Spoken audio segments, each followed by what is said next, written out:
The Constitution of India, Preamble.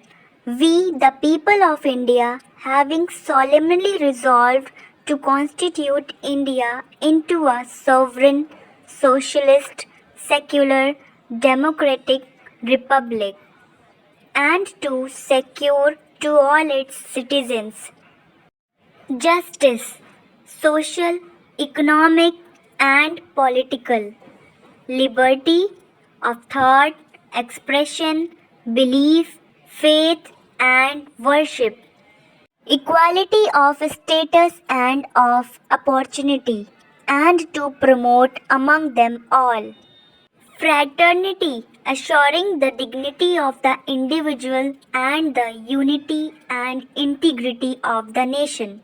In our Constituent Assembly, this 26th day of November 1949, do hereby adopt, enact, and give to ourselves this Constitution.